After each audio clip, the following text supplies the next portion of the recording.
Welcome back to the Saratoga Slim Backside Vlog. We have a very special guest today on the Backside Vlog. The one and only Hall of Famer, Todd Pletcher, answers all of my questions about his 1-2 runners in the Belmont Stakes. He talks about life is good and what's up next for that big time horse in his barn. We talk about Malaphat and his juvenile stars. So without further ado, let's get to the interview with Mr. Todd Pletcher. Next time at the racetrack, don't bet on a whim. Make sure you take advice from your main man, Slim. Saratoga Slim. I'm here with Hall of Fame trainer Todd Pletcher, the one and only. A week and a half ago, winner of the 154th running of the Belmont Stakes with Mo Donegal. And not only that, he got second in the race with Nest, the filly. Congratulations, Todd. Thank you. So, the big targets now are the Travers for Mo Donegal and the Alabama for Nest.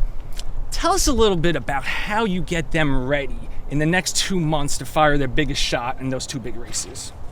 Well, that's what we'll spend the next couple of weeks kind of determining if that there's an opportunity to prep both of them prior to that, or we could train each of them up to those races. So really, it's really just about evaluating how they came out of the races physically, what their energy level's like, and those are our main targets. So we want to make sure we're primed for those events. So sometimes a prep race can help you get primed, sometimes it can set you back. So that's what we'll try to determine between now and then.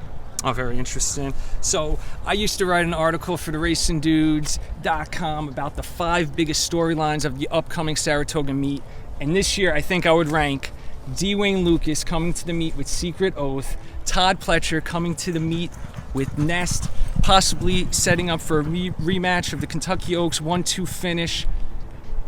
What does it mean in your career to still be competing with your mentor after all of these years?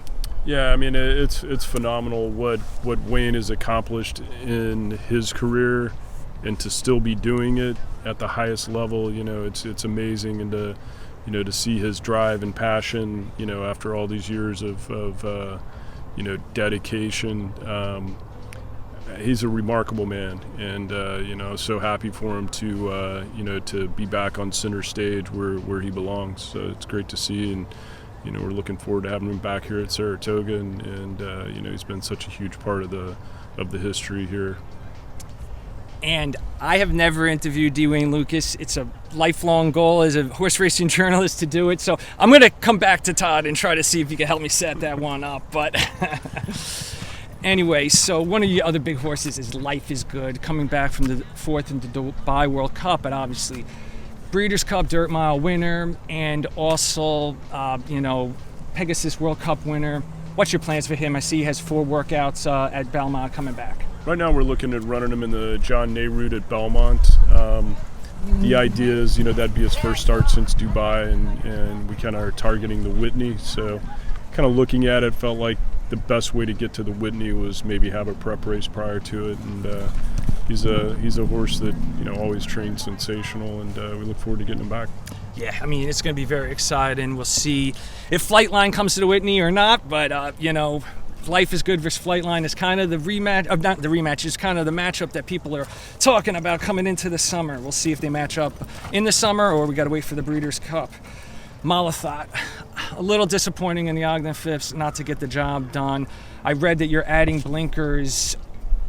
How do you think, probably the big focus would be Personal Ensign right at the end of the summer? Yeah, we'll probably prep in the shoe V for that, and if she trains accordingly in blinkers, we'd give him a try first time in the shoe V. John Velasquez just commented, that inside the 16th pole she kind of saw something and put on the brakes for just a moment there. He thought that cost him the win. And she's a filly that's always been very curious, looks around, but it's been hard to make an equipment change because she's been so successful. But I think we're going to do it now.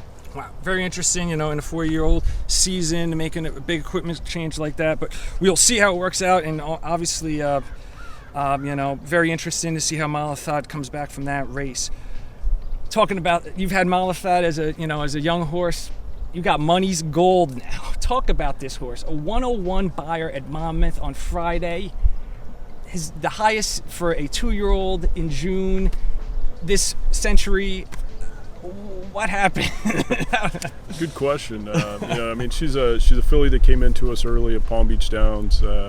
She was at my dad's training center, and it's a beautiful filly that Jacob West picked out as a yearling. Fazig tipped in July, and she's been very, very precocious, and she acted like she had speed.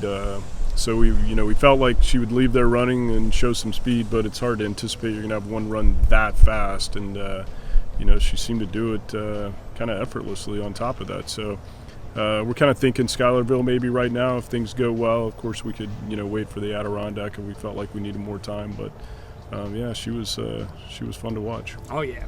Exciting. I know she's down at Monmouth for a little bit. She'll be coming up to Saratoga soon. And I'll try to leave the barn alone for a little bit after this interview. But when she comes back and, some of the big horses, I'm going to be stopping by. But anyway, one of the horses I have seen when I've been at the barns is Major Dude.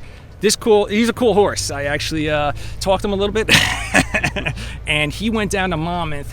Didn't run a buyer of that significant, but looked really good. I mean, in between horses, how to take dirt. I like seeing that first time out for a juvenile. And you say the Sanford's neck for Major Dude, right?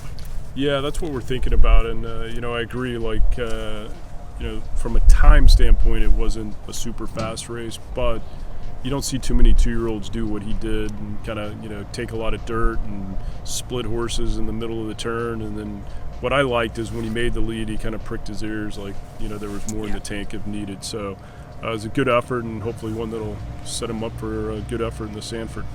Definitely. And I got only one more horse I want to talk about. His name is Aaron. Is Aaron named after Aaron Wellman? No, he's not, okay. Actually, because he's owned by Double Diamond Farm. And, okay. And his name is spelled A-A-R-O-N. And okay. Aaron Wellman's just A-R-O-N. Oh, so that's right. I'm not 100% sure who he's named after. Okay. All right. Well, Aaron Halterman is the co-owner of RacingDudes.com, and we got a big thing for this horse. I know he's just working out, but he did have a 5-furlong workout, I think, a day or two ago. Is he getting ready for something? He's getting close. We'll see how his next gate work goes. He could even make a start at Belmont, but if the next gate work indicates he needs another work, then we'd obviously wait for Saratoga. Well, thank you so much, Mr. Pletcher, for the time. I want to thank you. Thank Tristan and Jenny for dealing with me. Thank you so much. All right, you got it. Okay. Thank you. Appreciate Take care, it. and good luck at the meet. Thank you.